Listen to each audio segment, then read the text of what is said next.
بسم اللہ الرحمن الرحیم لقد جاءكم رسول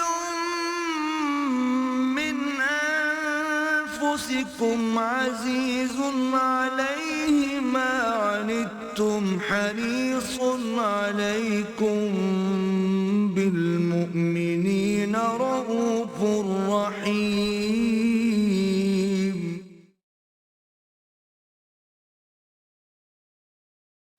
نحمده ونصلي على رسوله الكريم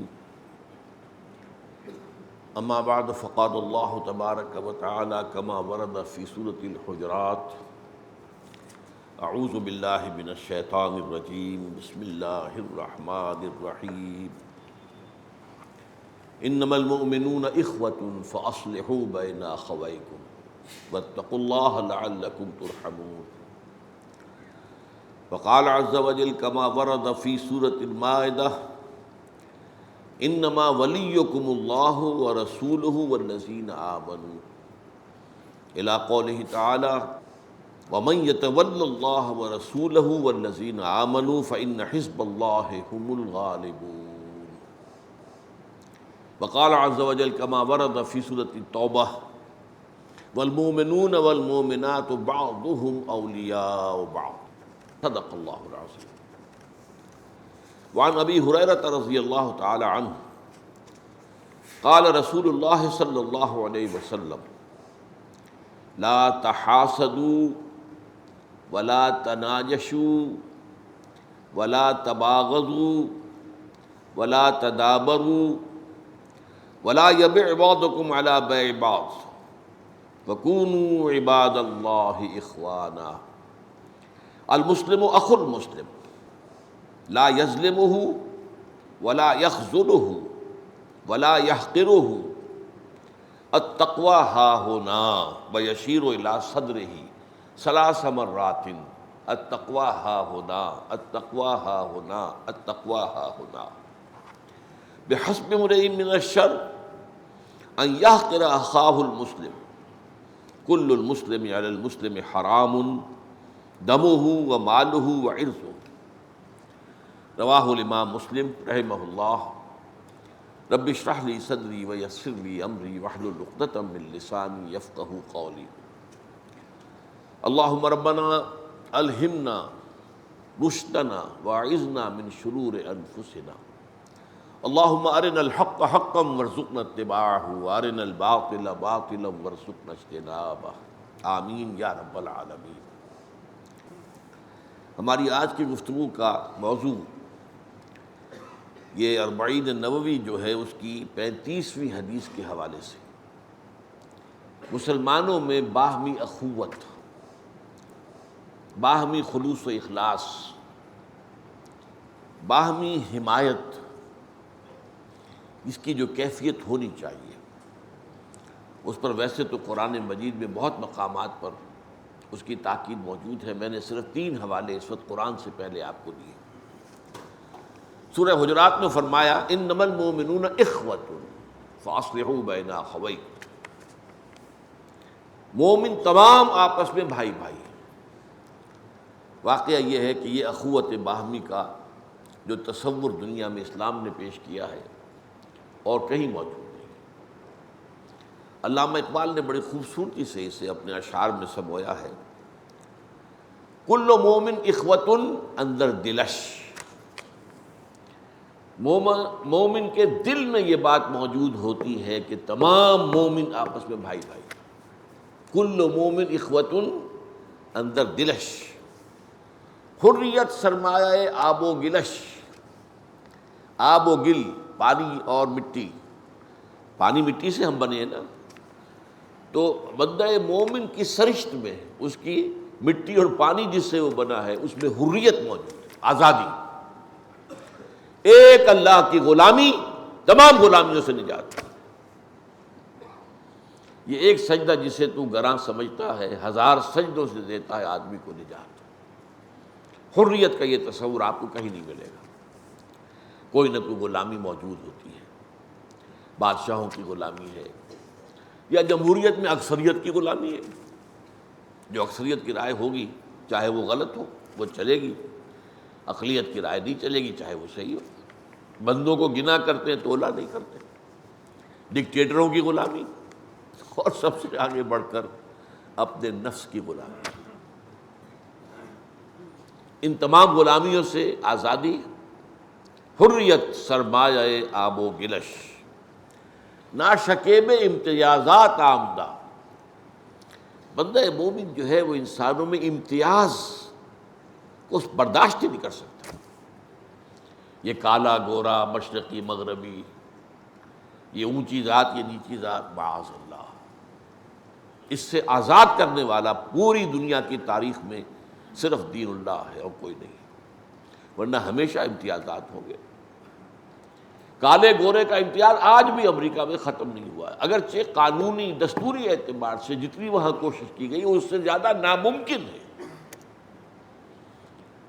وہاں پر آپ کو معلوم ہے ڈسکریمنیشن بہت بڑا جرم ہے، بہت بڑا مقدمہ بنتا ہے، سزا ملتی ہے، لیکن قانون کا دل پر تو حکمرانی نہیں ہوتی۔ قانون کی دل میں احساسات موجود ہیں، وہ دل کے احساسات تو پھر کوئی ایمان کے ذریعے یہ یقین کہ تمام انسان چاہے کالے ہوں گورے ہوں شرقی ہوں غربی ہوں پیلے ہوں کچھ بھی ہوں براؤن ہوں جنہیں کہا جاتا ہے براؤن، سب اللہ کی مخلوق، ایک اللہ پہ سب جا کے جڑ گئے اور سب آدم و حوا کی اولاد،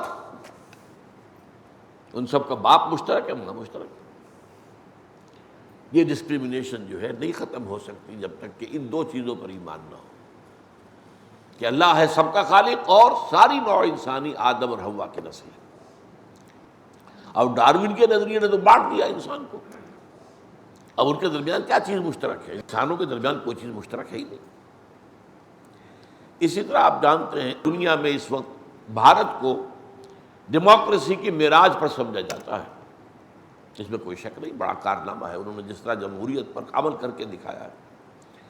حالانکہ بڑی لو لٹریسی پرسنٹیج ہے وہاں بھی، اور کہا یہ جاتا ہے کہ جہاں پر لٹریسی پرسنٹیج زیادہ نہ ہو وہاں جمہوریت نہیں چل سکتی، انہوں نے چلا کے دکھایا جو معجزہ ہے۔ لیکن اونچ نیچ کا فرق نہیں نکل سکتا، برہمن اونچا ہے، دلت یا جو بھی وہاں پہ اچھوت کہلاتے ہیں، شودر کے تو نیچے، وید پڑھنے کا تو انہیں حق ہے ہی نہیں۔ اگرچہ بہت وہاں بھی حکومت کی سطح پر بڑی کوشش ہوئی ہے، لیکن اب بھی وہاں پر سب سے بڑے فساد جو ہوتے ہیں، آپ سمجھتے ہیں ہندو مسلم فساد وہاں سب سے بڑھ کر نہیں، سب سے بڑے فساد وہاں اونچی ذات کے ہندو اور نیچی ذات کے ہندوؤں میں، سب سے بڑی پوری بستیاں جلا دیتے ہیں لوگ۔ بہرحال بندہ مومن جو ہے وہ تو ہے ناشکے بز امتیازات آمدہ، در نہاد او مساوات آمدہ۔ انسان کی بندہ مومن کی سرشت میں مساوات ہے، تمام انسان مساوی ہے پیدائشی طور پر، کوئی اونچا نہیں کوئی نیچا نہیں، عورت اور مرد میں کوئی اونچ نیچ نہیں ہے، دونوں اللہ کی مخلوق، دونوں ایک ہی باپ سے، دو ایک بہن بھائی ہیں تو ایک ہی باپ کے نطفے سے اور ایک ہی ماں کے رحم میں پرورش پائی ہے۔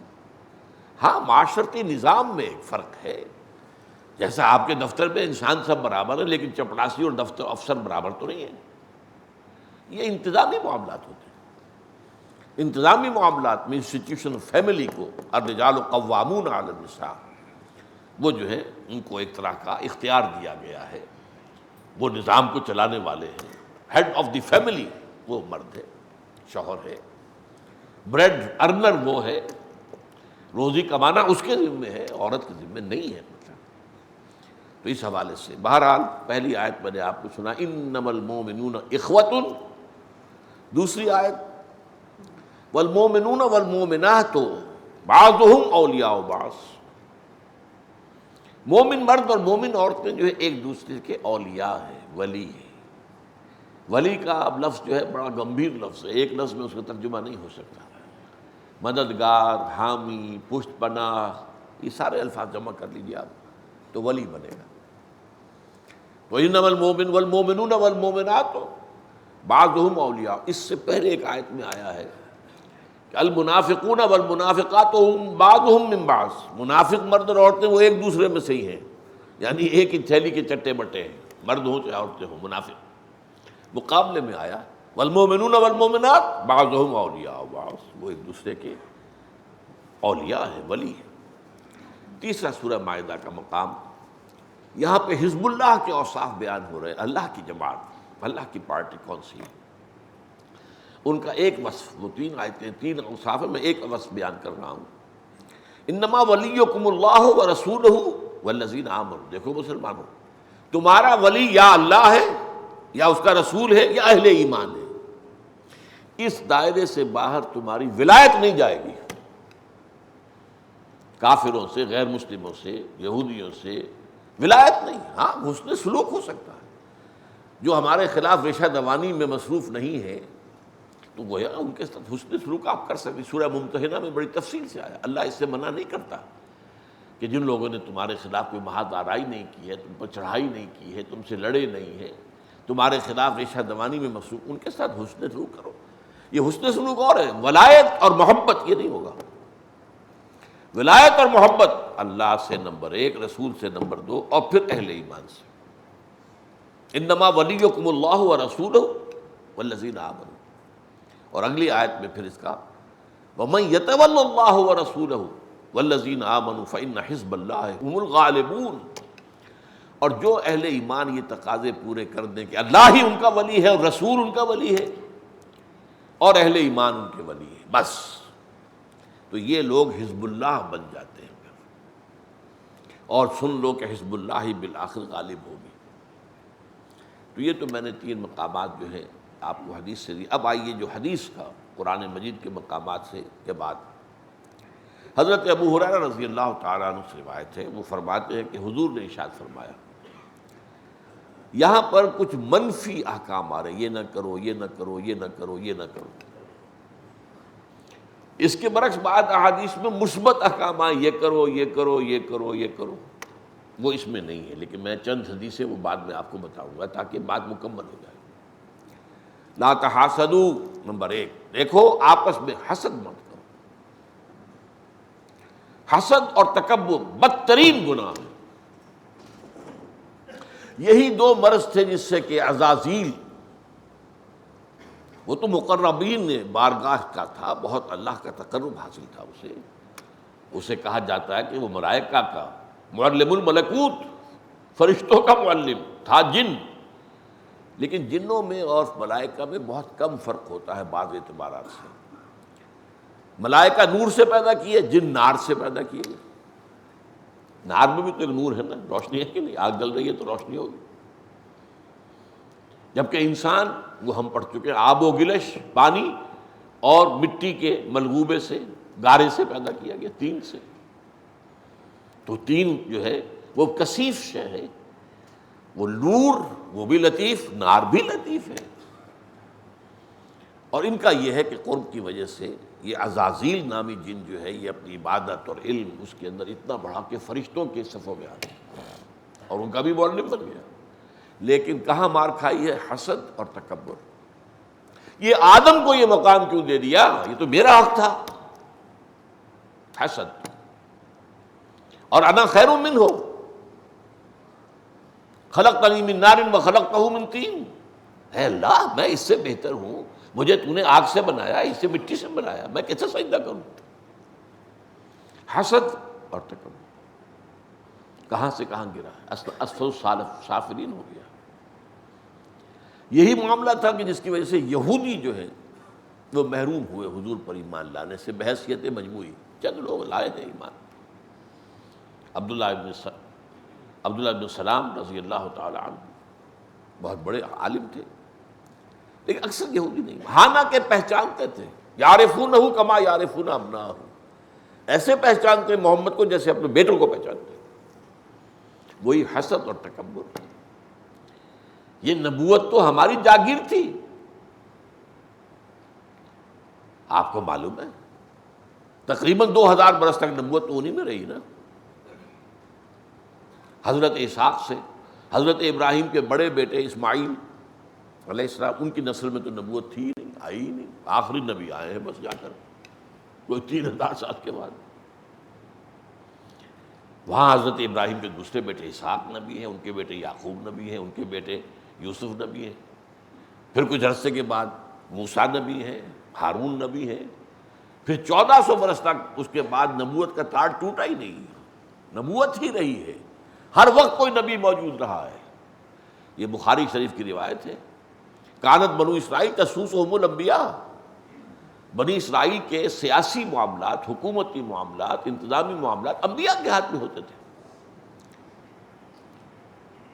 کلما ہلک نبی خلفہ نبی، جب بھی کوئی نبی فوت ہوتا تھا وہ کوئی اور نبی اس کی جگہ آ جاتا تھا۔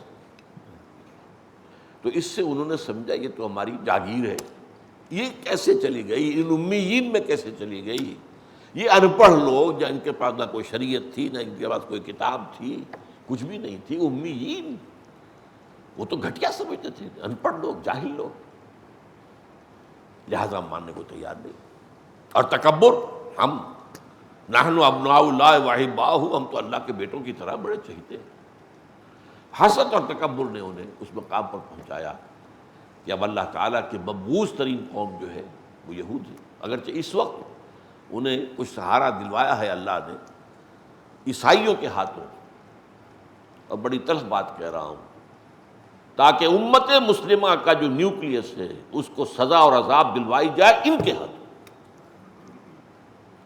بنو اسماعیل پر جو عذاب آنے والا ہے آپ اس کا اندازہ نہیں کر سکتے، اور وہ نیوکلیس ہے امت مسلمہ کا، بنو اسماعیل،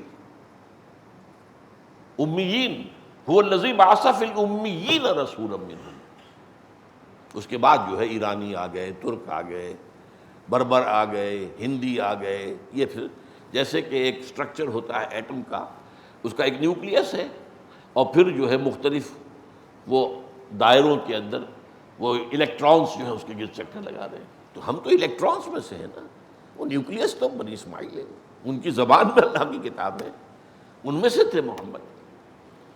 تو جو ان کے کرتوت ہیں وہ جا کر آج دبئی میں دیکھ لیجئے، چاہے آپ عرب میں جا کے دیکھ لیں، نماز روزہ ہے لیکن اس کے ساتھ کیا کچھ ہے اس کا آپ اندازہ نہیں کر سکتے۔ لہذا بدترین عذاب کے وہ مستحق، اور وہ ہونا ہے ہولوکاسٹ کی طرح کا عذاب۔ اور یہ میں نے بارہا سنایا ہے، مولانا امین حسن اصلاحی صاحب کہا کرتے تھے اپنے علاقے کے بارے میں، وہ راجپوت تھے، وہ مشرقی یو پی کے علاقے سے، کہ ہمارے ہاں یہ معاملہ تھا کہ اگر کسی راجپوت نوجوان سے کوئی غلط بڑی کمینی حرکت سرزد ہوتی تھی تو اس کے سر پر جوتے لگواتے تھے کسی چمار کے ہاتھوں۔ راجپوت کے سر پر راجپوت کا جوتا پڑا چلو، لیکن چمار کا جوتا پڑ رہا ہے، یہ تو جس کو آپ انگریزی میں کہتے ہیں to add insult to injury. ایک تو تکلیف ہی ہو رہی ہے جوتے کی جو لگا ہے سر پر، اور ایک انسلٹ ہو رہی ہے کہ چمار کا جوتا۔ ان چماروں کے ہاتھوں جوتے پڑنے والے ہیں عربوں کے اوپر، ہولوکاسٹ ہوگا۔ وہ الملحمۃ العظمیٰ دور نہیں ہے، تھرڈ ورلڈ وار دور نہیں ہے۔ آپ تو اخبارات کے اندر تفسیر پڑھتے ہوں گے، میں تو 25 برس سے کہہ رہا ہوں، میری تو کتاب موجود ہے، سابقہ اور موجودہ مسلمان امتوں کا ماضی، حال اور مستقبل۔ موجودہ امت ہم ہیں، سابقہ امت بنی اسرائیل ہے، جنہیں ہٹا کر اور امت مسلمہ کو وہ مقام دیا گیا، اسی پر وہ حسد اور تکبر کی آگ میں جل رہے ہیں، لیکن موجود تو ہیں، ختم تو نہیں ہوئے نا ابھی۔ بہرحال لا تحاسدوا، ایک دوسرے سے حسد نہ کرو۔ اس میں اس کی وضاحت ہو جانی چاہیے کہ ایک چیز ہے جسے رشک کہتے ہیں، وہ جائز ہے۔ آپ کسی میں دیکھیں کہ بڑی خوبی ہے تو آپ اللہ سے کہیں اللہ مجھے بھی یہ خوبی عطا کر دے، اس میں کوئی حرج نہیں۔ کسی کو کوئی فضل حاصل ہوا ہے، علم حاصل ہوا ہے، تقویٰ زیادہ ملا ہے، اللہ مجھے بھی اس کے نقش قدم پر چلنے کی اور اس کی مجھے بھی دے دے، اس میں کوئی برائی نہیں ہے۔ لیکن حسد کرنا، جلنا اس میں، اور دل میں یہ رکھنا کہ یہ خوبی اس سے سلب کر لی جائے اور مجھے دے دی جائے، یہ ہے کہ جو حرام مطلق ہے۔ لا تحاسدوا ولا تناجشوا، اور ایک دوسرے کی بولی پر بولی دینا یہ مت کرو۔ کوئی نیلامی ہو رہی ہے، آپ بالفعل خریدار نہیں ہیں لیکن خواہ مخواہ کو آپ نے بولی دے دی ہے۔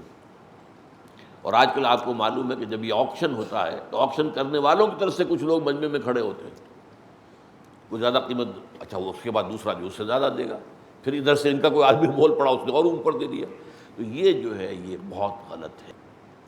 آپ ریئل خریدار ہیں تو ٹھیک ہے، اپنی بولی دیجیے۔ اسی طریقے سے کہا گیا ہے، جیسے کہ ابھی آگے آ جائے گا وہ میں اسی وقت بیان کروں گا، تو لا تحاسدوا ولا تناجشوا ولا تباغضوا، ایک دوسرے سے بغض نہ رکھو۔ اب دیکھیے کیا ہوتا ہے کہ بہرحال قرآن مجید میں بھی آیا ان الخلطاء بعضهم لیبغی علی بعض، لیبغی بعضهم علی بعض، لوگ ایک دوسرے پر زیادتی کر ہی بیٹھتے ہیں۔ دو شریک ہیں ایک کاروبار میں، کوئی ایک شریک کوئی زیادتی کر رہا ہے، بھائی ہیں ان میں کوئی بھائی دوسرے بھائی پر زیادتی ہو جاتا ہے، لیکن جب یہ ہو تو اس کو اسی وقت سیٹل کر لو۔ اب یہ امت مسلمہ کی ذمہ داری لگائی، جب مسلمانوں میں ایسا معاملہ ہو انما المؤمنون اخوۃ فاصلحوا بین اخویکم، جب تمام اہل ایمان بھائی ہیں تو اپنے دو بھائیوں کے مابین صلح کرا دیا کرو۔ جب معاملہ ختم ہو جائے تو پھر دل پہ اس کا کوئی میل اب باقی نہ رہے، یا یہ کہ آپ معاف کر دیں، آپ شعوری تو اللہ میں نے معاف کیا، اس نے مجھ پر زیادتی کی، میں نے معاف کیا، تو بھی اسے معاف کر دے، دل صاف کر لے۔ جیسے آیا ہے قرآن مجید میں سورہ حشر میں وَلَا تَجْعَلْ فِي قُلُوبِنَا غِلًّا لِّلَّذِينَ آمَنُوا، اے اللہ ہمارے دلوں میں کسی صاحب ایمان کے لیے کوئی کدورت پیدا نہ ہونے دے۔ تو یہ ہے وَلَا تَبَاغَضُوا، بغض مت رکھو، وَلَا تَدَابَرُوا، ایک دوسرے سے پیٹھ نہ موڑو۔ جب آپ کی دوستی ہوتی ہے تعلق تو آپ روح در روح ہو کر بات کرتے ہیں، اور کسی سے آپ کو کوئی بغض ہے کوئی دشمنی ہے تو آپ نے دیکھا آ رہا ہے تو آپ نے پیٹھ موڑ لی۔ کسی مسلمان سے دبر پیٹھ کو کہتے ہیں تدابر، چنانچہ وہاں سورہ ہجر میں کہا گیا ہے کہ وہ متقابلین جنت میں تمام اہل ایمان ایک دوسرے کے سامنے بیٹھے، سامنے، کیونکہ غل نکل گیا، اب وہ آمنے سامنے بیٹھے۔ غل ہوگا تو پھر آپ رخ موڑتے ہیں، پیٹھ کرتے ہیں۔ لا تدابروا، ایک دوسرے پر پیٹھ مت دکھاؤ، ایک دوسرے کو، ایک دوسرے سے منہ نہ موڑو۔ ولا یبع بعضکم علی بعض، علی بیع بعض، اور نہ تم میں سے کوئی کسی دوسرے کے سودے پر سودا کرے۔ آپ دیکھ رہے ہیں کہ ایک شخص جو ہے کوئی چیز خرید رہا ہے، اب آپ جا کر آگے بڑھ کر اس سے زیادہ قیمت آفر کر دیتے ہیں، نہیں، تم انتظار کرو، اگر تو ان کی بیع ہو گئی ٹھیک ہے، نہیں ہوئی تو پھر تم کوئی بیع نہیں۔ یہ نہیں، اسی طریقے سے آتا ہے کہ اگر کہیں کوئی رشتے کی بات چل رہی ہو تو اب وہاں آپ رشتے کی بات نہ کریں جب تک کہ وہاں فیصلہ نہ ہو جائے۔ وہ رشتہ ہو گیا تو ٹھیک ہے، اللہ تعالیٰ اس میں برکت ڈالے، یہ آپ کے جذبات ہونے چاہیے اہل ایمان کے لیے۔ اگر کسی وجہ سے نہیں ہوا تب آپ اگر سوال ڈالنا چاہتے ہیں رشتے کا تو آپ کر سکتے ہیں، ورنہ نہیں۔ ولا یبع بعضکم علی بیع بعض، اور اسی طریقے سے یہ بھی روکا گیا ہے کہ رشتہ جہاں کہیں طے ہو رہا ہے، جب بات چیت چل رہی ہے تو بیچ میں مت آ کر اپنا رشتہ پیش مت کرو۔ وَكُونُوا عِبَادَ اللَّهِ إِخْوَانًا، یہ ہے ان تمام چیزوں کی جو روح رواں ہے۔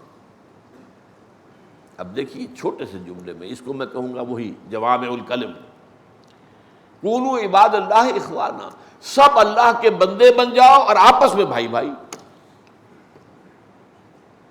سب اللہ کے بندے ہو گئے، سب برابر ہو گئے۔ تمیز بندہ و آقا فساد آدمیت ہے، یہ کیا ہے؟ یہ حاکم ہے، یہ محکوم ہے، کوئی حاکم ہے کوئی محکوم ہے۔ جب سفیر آیا تھا ایران کا مدینہ منورہ میں چلا پھرا ادھر ادھر، کہیں کوئی محل نظر نہیں آیا۔ انہوں نے پوچھا مسلمانوں اینا ملککم، تمہارا بادشاہ کہاں ہے؟ جواب کیا ملا؟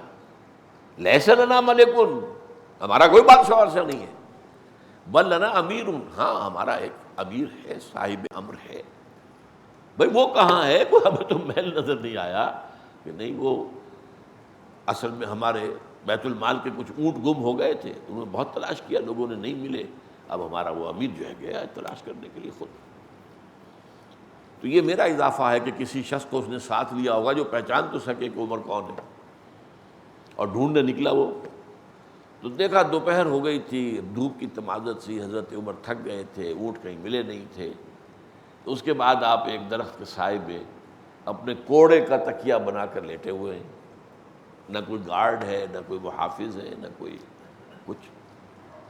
تب اس نے کھڑے ہو کر کہا اے عمر تم انصاف کرتے ہو لہذا تمہیں کوئی خوف نہیں، ہمارے بادشاہ ظلم کرتے ہیں، خون چوستے ہیں اپنی رعایا کا، انہیں ڈر لگتا رہتا ہے کہ کبھی کوئی کہیں بغاوت ہو جائے، کہیں کچھ اور ہو جائے، لہذا انہیں تو پھر گارڈز کی ضرورت ہے، اپنے محل کی فصیل اونچی سے اونچی رکھتے ہیں۔ یہ بات اس نے کہی، تاریخی بات ہے۔ تو عباد اللہ سب کے سب بن جاؤ اللہ کے بندے، اخوانا، آپس میں بھائی بھائی، کل مومن اخوۃ اندر دلش، انما المومنون اخوۃ، المسلم اخو المسلم۔ اب یہ مثبت باتیں شروع ہو گئی۔ ہر مسلمان ہر دوسرے مسلمان کا بھائی ہے، یہ شرح ہو گئی اس کی کہ انما المومنون اخوۃ۔ یہاں مومن سے نیچے اتر کر مسلم کی بات ہو رہی ہے۔ اب ایمان کا درجہ تو بہت اونچا ہے، یہ کم سے کم نچلا درجہ جو اسلام کا، اس میں بھی سب کے سب ایک دوسرے کے جو مسلمان ہیں، المسلم و اخو المسلم، ہر مسلمان ہر دوسرے مسلمان کا بھائی ہے۔ لا یظلمہ ولا یخذلہ ولا یحقرہ، نہ تو اس پر ظلم کرتا ہے، جب وہ آپ کا بھائی ہے ظلم کیسے کریں گے، ولا یخذلہ، کبھی اس کو چھوڑتا نہیں ہے، یعنی اس کا ساتھ نہیں چھوڑتا، کہیں اس پر زیادتی ہو رہی ہے تو ساتھ کھڑا ہوتا ہے، اس کی حمایت کرتا ہے، وہ اس کو چھوڑ کر علیحدہ نہیں ہو جاتا اپنی جان بچا کر کہ مجھے کیا ہے جی، نپٹے اپنا معاملہ خود، میں خامخواہ جو ہے کسی ایک کی بات کروں گا دوسرا میرا دشمن ہو جائے گا۔ یہ انڈیفرنس ہمارے معاشرے میں بہت عام ہو گئی، دو بھائیوں میں جھگڑا ہے اور سگے بھائی بھی ساتھ کو دینے کو تیار نہیں کسی کا بھی، بھائی ٹھیک ہے نپٹو خود ہی، ہم بیچ میں آنے کو تیار نہیں۔ قرآن میں فرمایا گیا نہیں، تم پر لازم ہے کہ ان کے درمیان صلح کراؤ، جھگڑا تو ہو سکتا ہے، ہر وقت ہو سکتا ہے، کب نہیں ہوگا، صلح کراؤ، فاصلحوا بینہما، صلح کراؤ۔ تو فرمایا لا یظلمہ ولا یخذلہ ولا یحقرہ، اور اسے حقیر نہیں سمجھتا۔ اب حقیر سمجھنے کی بہت سی بنیادیں ہوتی ہیں، کوئی غریب ہے، آپ امیر ہیں، آپ اس کو حقیر سمجھ رہے ہیں، آپ عالم ہیں، وہ بیچارہ ناخواندہ ہے، پڑھا ہوا نہیں ہے، آپ اپنے آپ کو اعلیٰ اس کو کمتر سمجھ رہے ہیں، کیا پتہ اس کے دل میں اللہ اور اس کی محبت کی، اللہ اور اس کے رسول کی محبت کتنی ہو، آپ کی محبت سے زیادہ ہو، اللہ کے ہاں اس کا کیا مقام ہوگا۔ آپ کو اگر اپنے علم کے اوپر غرہ ہو گیا، زوم ہو گیا، تو آپ کا تو سب زیرو سے زیرو کھا کے زیرو ہو جائے گا۔ اگر تکبر آ گیا، سارا علم، سارا فضل، سارا تقوی، ساری نیکی زیرو، زیرو سے زیرو۔ آپ کو معلوم ہے ریاضی کا مسئلہ، بڑی سے بڑی رقم زیرو سے ضرب کھائے گی تو زیرو ہو جائے گی، نفی ہو جاتی، کسی کو حقیر نہ سمجھے۔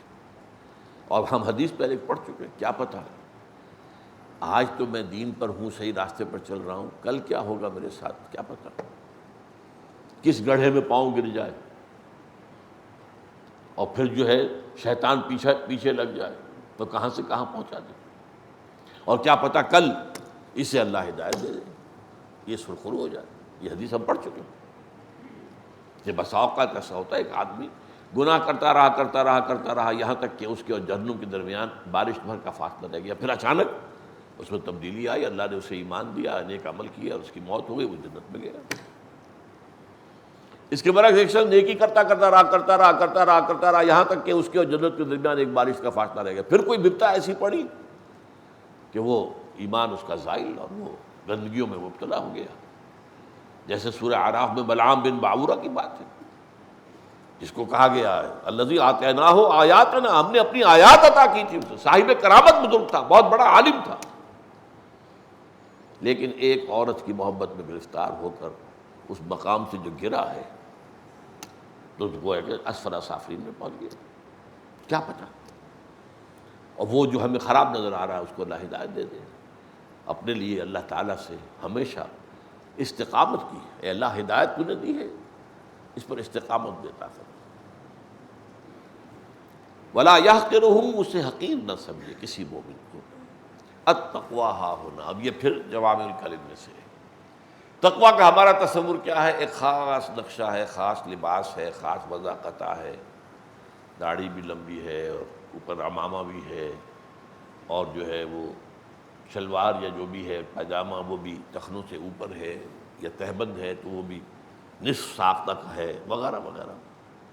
ہم اسے کہیں گے متقی. اصل تقویٰ یہاں ہے.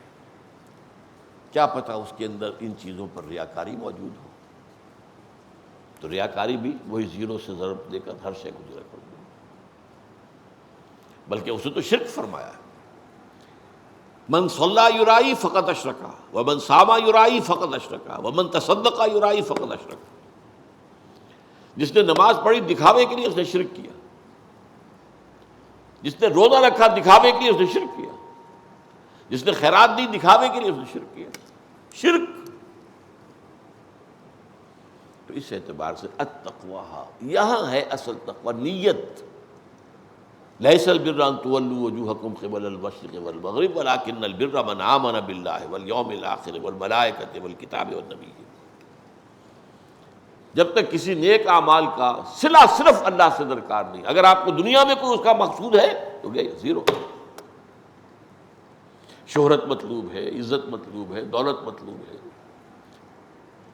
تو زیرو ہو جائے. صرف اللہ کی رضا اور آخرت کی جزا. ایمان باللہ، ایمان بالآخرہ، یہ دو بنیادیں ہیں نیت کی. پھر باقی اس کی عملی شکل کیا ہوگی وہ ایمان بالرسالت سے معلوم ہوگی. یہ کرنا ہے، یہ نہیں کرنا ہے. وہ عملی حیولہ جو ہے نیکی کا کامل مجسمہ نیکی وہ محمد رسول اللہ صلی اللہ علیہ وسلم. ان میں یہ دیکھو کیا چیز کتنی ہے. نیکیوں میں بھی ایک تناسب ہونا چاہیے. اگر ایک نیکی جو ہے حد سے آگے بڑھ گئی تو غلط ہو جائے گا، وہ بدی میں بھی شامل ہو جائے گی کہیں جا کے. آپ روزے رکھتے جا رہے رکتے جا رہے، روز روزہ رکھ رہے، یہ نہیں، روک دیا گیا اسے. بلکہ یہاں تک فرمایا ما صام من صام الدہر، جو شخص روزانہ روزہ رکھتا ہے اس کا کوئی روزہ نہیں. لا ما صام، نہیں روزہ رکھا کسی نے، من صام الدہر، جو ہمیشہ روزہ رکھتا ہے. کیوں؟ بڑی معقول بات ہے. روزانہ اگر روزہ رکھتے تو گویا کہ آپ نے کھانے کے اوقات بدل دیے بس. اب آپ کو دن میں بھوک لگے گی نہیں، آپ کو تو پتہ ہی ہے، آپ کا نفس بھی جانتا ہے مجھے تو سحری کے وقت ملے گا اور شام کو ملے گا، تو اس کے اندر طلب ہوئے گی نہیں. وہ تو عادت بن گئی آپ کی نا. شاہ ولی اللہ نے بھی لکھا ہے عبادات کی جو آفتیں ہیں ان میں یہ بھی ہے کہ عادت بن جائے. جب عادت بن گئی تو پھر اس کا وہ اجر و ثواب نہیں رہتا. یہ بڑا علیحدہ سا نکتہ ہے، اس وقت ذکر میں نے کیا ہے شاہ صاحب کے حوالے سے. تو التقویٰ ہا ہونا، التقویٰ ہا ہونا، التقویٰ ہا ہونا. وَيُشِيرُ إِلَىٰ صَدْرِهِ ثَلَاثَ مَرَّاتٍ، اور حضور اشارہ کرتے رہے اپنے سینے کی طرف 3 مرتبہ. التقویٰ ہا ہونا، التقویٰ ہا ہونا، التقویٰ ہا ہونا. بِحَسْبِ امْرِئٍ مِّنَ الشَّرِّ أَن يَحْقِرَ أَخَاهُ الْمُسْلِمَ. کسی انسان کے شریر ہونے کے لیے یہ کافی ہے کہ وہ اپنے کسی مسلمان بھائی کو حقیر سمجھے. فَلَا يَحْقِرُهُ تو پہلے آ گیا تھا، لیکن یہاں اس کے اندر زور ایمفیسس کے لیے کسی شخص کے شر کے لیے، شریر ہونے کے لیے، اس کو برا بنا دینے کے لیے صرف ایک بات کافی ہے کہ وہ کسی مسلمان بھائی کو حقیر سمجھے. حقیر مت سمجھے. کل المسلم علی المسلم حرام دمہ ومالہ وعرضہ. ہر مسلمان کا دوسرے مسلمان پر حرمت ہے، اس کی جان کی بھی، اس کے خون کی بھی، اس کے مال کی بھی، اس کی عزت کی بھی. ہر مسلمان کی جان، ہر مسلمان کا خون، ہر مسلمان کی عزت، ہر مسلمان کا مال آپ کے لیے حرام ہے، ہر دوسرے مسلمان کے لیے حرام. اس میں کوئی ڈنڈی نہ ماری جائے، اس میں کوئی حق تلفی نہ کی جائے. تو یہ حدیث جو ہے یوں سمجھیے کہ اخلاقیات کی تعلیم میں نہایت جامع حدیث ہے، نہایت جامع حدیث ہے. جو معاشرہ اسلام پیدا کرنا چاہتا ہے، مسلمانوں میں جو باہمی مواخات ہونی چاہیے، اخوت، فریٹرنٹی انگریزی میں اس کو کہتے ہیں، فریٹرنٹی. اور 3 اصول دنیا میں آج مانے جا رہے ہیں، بیسک چیزیں جو ہے معاشرت کے لیے: فریٹرنٹی، فریڈم اینڈ ایکویلٹی، مساوات، آزادی، حریت، اور اخوت. یہ 2 چیزیں ہیں چنانچہ انہی تین چیزوں کا اقرار کیا ایچ جی ویلز نے حضور کے بارے میں، حالانکہ وہ شاتم رسول ہے، اس نے حضور پر بہت شدید رقیق حملے کیے، جیسے رشدی نے کیے ویسے کیے اس نے۔ اس کی تاریخ انسانی پر، تاریخ عالم پر دو کتابیں، ایک چھوٹی ہے short history of the world, اور ایک ذرا بڑی ہے ایک concise history of the world.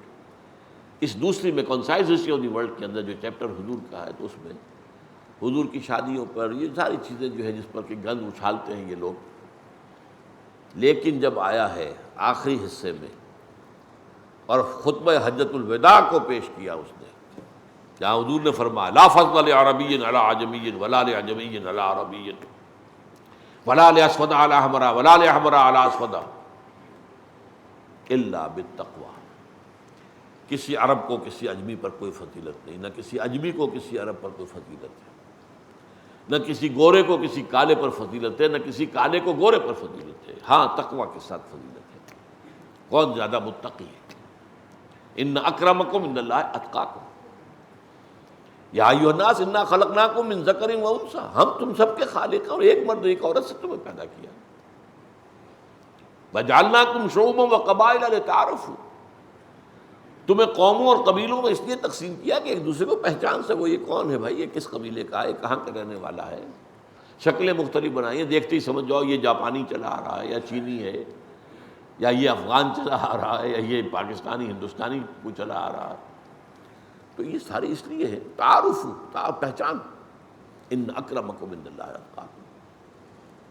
تو یہی جو ہے پھر آ کے وہ اس جملے کو کوٹ کر کے کہتا ہے although the sermons of human fraternity, freedom and equality were said before also, and we find a lot of such sermons in Jesus of Nazareth, but it must be accepted that it was Muhammad sallallahu alaihi wasallam who for the first time in history established a society based on these three principles، کہ اگرچہ انسانی حریت و اخوت و مساوات کے واعظ تو پہلے بھی بہت کہے گئے،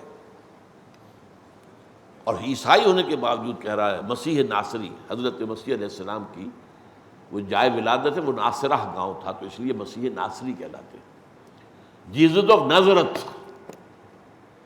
اگرچہ ان کے ہاں بھی بہت سے واعظ تو ہیں انسانی حریت کے اور مساوات کے اور اخوت کے، لیکن یہ ماننا پڑتا ہے کہ تاریخ انسانی میں پہلی مرتبہ ان اصولوں پر ایک معاشرہ قائم کیا محمد نے صلی اللہ علیہ وسلم، for the first time in history. اگرچہ یہ نوٹ کر لیجئے کہ بدقسمتی سے اب عجیب تو مرے ہوئے تو بہت عرصہ ہو گیا، اس کے بعد کتابوں کے ایڈیشن آتے ہیں تو پھر ایڈیٹنگ اثر رو کر دیتے ہیں، یہ جملہ نکال دیا ہے، آج یہ حلق سے اب اتر نہیں رہا، یہ سچی بات جو ہے ایچ جی ویلز کے حوالے سے لوگوں کو کیوں معلوم ہو جائے، لیکن یہ کہ کہیں آپ سمجھیں جا کر تلاش کریں اور وہ نہ ملے، آپ اگر کسی لائبریری سے پرانا ایڈیشن اس کا حاصل کریں تو آپ کو جملہ مل جائے گا، اب نکال دیا گیا۔ Although the sermons of human fraternity, freedom and equality were said before also, and we find a lot of such sermons in Jesus of Nazareth, but it must be accepted that it was Muhammad sallallahu alaihi wasallam who for the first time in history، نہ عیسیٰ کر سکا نہ موسیٰ کر سکا، کوئی نہیں کر سکا، first time in history established a society based on these principles۔ تو یہ ہے اصل میں، اور اسی پر قائد اعظم کے جو جملے آپ کو ملتے ہیں، ہم پاکستان اس لیے چاہتے ہیں عہد حاضر میں اسلام کے اصول حریت و اخوت و مساوات کا ایک نمونہ دنیا کے سامنے پیش کریں۔ ایک مساوات کا تصور امریکہ کا بھی ہے، مرد اور عورت بالکل برابر، یہ اسلام کا تصور مساوات نہیں ہے۔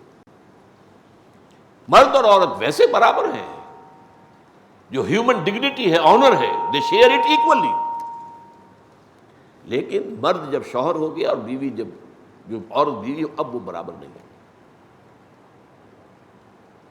بیوی بیٹی کا حق اور بیٹے کا حق وراثت میں برابر نہیں ہے۔ بیٹے نے مہر دینا ہے شادی کرنے کے لیے، بیٹی کو مہر ملنا ہے شادی، بیٹے نے کنبے کو سپورٹ کرنا ہے، بیٹی تو لائبلٹی ہوگی اپنے شوہر کی۔ تو اس میں یہ کہا کرتا ہوں کہ اگر بالکل حق نہ ہوتا عورت کا تب بھی ٹھیک تھا، منطقی تھا، اسلام کے پورے معاشرت کے نظام کو دیکھتے ہوئے۔ ساری معاشی ذمہ داری مرد پر ہے، عورت پر تو نہیں ہے۔ شادی کرنی ہے تو مرد مہر دے گا، عورت تو لے گی، لیکن اللہ نے یہ کیا کہ نہیں، نصف بیٹے کے مقابلے میں نصف دیا۔ تو وہ جو ٹوٹل ایکویلٹی ہے، ایک دور ایسا آیا تھا یونی سیکس ڈریس، ایسا لباس جس میں پتہ ہی نہ چل سکے یہ مرد ہے یا عورت ہے، یہ یورپ میں بہت عام ہوا تھا۔ جس زمانے میں یہ ایک خاص تحریک چلی تھی ہپیز، تو وہ بڑے گندے میلے کچیلے بھی رہتے تھے، وہ یہ سمجھیے اینٹی سوشل، ان کے اندر یونی سیکس ڈریس تھا۔ تو اس حوالے سے اسلام نے مساوات دی ہے، لیکن اس کے اندر میں یہ کہا کرتا ہوں یہ مساوات نہیں ہے، یہ تو ظلم ہے۔ ایک وزن آپ نے اٹھانا ہے، کوئی لے کے جانا ہے، ایک بچہ ہے ایک جوان ہے، آپ دونوں کے سر پر برابر وزن ڈال دیں گے تو یہ انصاف ہے؟ یہاں برابری غلط ہو جائے گی۔ اسی لیے عجیب بات ہے، یہ قرآن نے انصاف کا لفظ استعمال ہی نہیں کیا، عربی کا لفظ ہے انصاف، نصف نصف کر دینا، نصف نصف، انصاف نصف، باب افعال قرآن میں آیا ہی نہیں، نہ حدیث میں آیا، جسے ہم سب سے زیادہ استعمال کرتے ہیں۔ عدل اور قسط کے الفاظ آئے۔ ترازو کے اندر اگر ایک بازو اس کا جو ہے جہاں سے آپ پکڑ رہے ہیں ادھر چھوٹا ہے ادھر بڑا ہے، چھوٹے والے میں زیادہ وزن ڈالیں گے اس کی نسبت، تب وہ ترازو سیدھی رہے گی نا۔ تو عورت پر زیادہ وزن ڈال دیں گے اگر آپ نے مرد کے برابر، تو اس سے بڑا ظلم کوئی نہیں۔ آج مظلوم ترین جو ہے عورت آپ کو امریکہ میں نظر آئے گی۔ بہرحال یہ میرا موضوع اس وقت کا نہیں ہے۔ اب میں چاہتا ہوں کہ کچھ حدیثیں آپ کو سنا دوں، صرف سنا ہی سکوں گا۔ ایک حدیث ہے متفق علیہ، حضرت ابو موسیٰ اشعری سے رضی اللہ تعالیٰ عنہ، المومن للمومن کالبنیان یشد بعضہ بعضا، مومن دوسرے مومن کے لیے عمارت کے مانند ہوتا ہے جو ایک دوسرے کو مضبوطی سے تھامتے ہیں۔ اب یہ دیواروں میں آپ کو معلوم ہے اینٹیں ایک دوسرے سے جڑی ہوتی ہیں مضبوطی سے، اور دیواریں اگر دیوار اکیلی ہے ادھر کوئی دیوار نہیں ہے تو آپ کو کچھ سپورٹ ادھر دینی پڑ جاتی ہے، لیکن یہ کہ اگر یہ چاروں طرف سے دیواریں جو ہیں یہ آ کر جڑی ہوئی ہیں آپس میں، یہ ایک دوسرے کے لیے سہارا ہے، چھت ہے وہ جو ہے دیواریں وہ سہارا دے رہی ہیں۔ تو اسی طریقے سے مختلف تو ہوں گے لوگ، لیکن وہ ایسے ہی ہیں جیسے ایک عمارت اس کے اجزاء۔ دوسری حدیث بھی متفق علیہ، حضرت نعمان بن بشیر سے رضی اللہ تعالی عنہ، مثل المؤمنین فی توادہم و تراحمہم کمثل الجسد اذا اشتکى منہ عضو تداعى له سائر الجسد بالسہر والحمى۔ مومنین کی مثال باہم ایک دوسرے سے مودت، توادہم وہ مودت محبت، اور تراحمہم ایک دوسرے پر رحم کرنا، بالکل ایک جسد کے مانند ہے۔ اس سے بلیغ مثال ممکن نہیں۔ جسد کے بعد میں فرمایا اس کا ایک عضو میں اگر کوئی تکلیف ہے، تو اب یہ کہ آنکھ دکھ رہی ہے، تکلیف ہو رہی ہے، رڑک ہو رہی ہے، تو باقی جسم کا دفع کرو آنکھ کو، میں تو سوؤں گا، یہ ایک آنکھ جو جاگے نہیں، سارا جسم جو ہے وہ جاگتا ہے۔ اور بخار ہوتا تو پورے جسم کو ہوتا ہے۔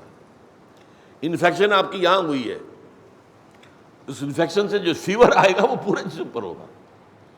تو اسی طریقے سے اہل ایمان کا ایک دوسرے کے ساتھ معاملہ ہے۔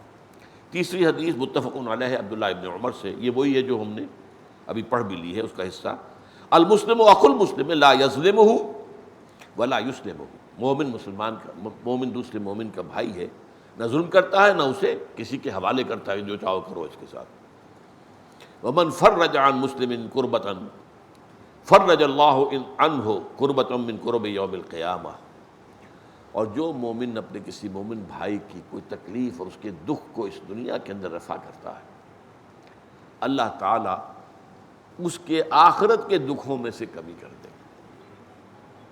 آپ پر سختی ہے، کسی نے آپ کی مدد کی، اللہ اس کی مدد کرے گا، اور قیامت کی سختیوں میں سے اگر کسی کا وہ حقدار بنا ہوا تھا تو اسے بچا لے گا۔ ومن ستر مسلما سترہ اللہ یوم القیامہ، اور جس کسی نے مسلمان کو لباس پہنایا، اور یہ لباس دو طرح کا ہوتا ہے، لباس انسان کے جسم کو ڈھانپتا بھی ہے، تو اپنے مسلمان بھائی کے عیب کو چھپانا، یہ بھی ہے، اور کوئی اگر کسی کے پاس لباس نہیں تو اس کو لباس دے دینا، یہ بھی ہے۔ تو اللہ تعالیٰ سترہ اللہ یوم القیامہ، اللہ تعالیٰ قیامت کے دن اسے لباس عطا فرمائے گا۔ اور امام بخاری کی ایک حدیث حضرت انس سے، انصر اخاک ظالما او مظلوم، اپنے بھائی کی ضرور مدد کرو چاہے وہ ظالم ہو چاہے مظلوم ہو۔ فقال رجل، تو ایک شخص نے کہا یا رسول اللہ، اے اللہ کے رسول، انصرہ اذا کان مظلوما ارأیت ان کان ظالما فکیف انصرہ، حضور میں اگر بھائی میرا مظلوم ہے تو میں مدد کروں گا، لیکن اگر میں دیکھوں کہ وہ ظالم ہے تو میں کیسے مدد کروں اس کی؟ اب جواب سنیں، قال تحجزہ او تمنعہ، اس کو روک دو اس ظلم سے یا منع کر دو، فإن ذلک نصرہ، یہی اس کی مدد ہے۔ اللہ تعالی ہمیں قرآن اور حدیث نبوی کی ان تعلیمات پر بھرپور طریقے پر عمل پیرا ہونے کی توفیق عطا فرمائے۔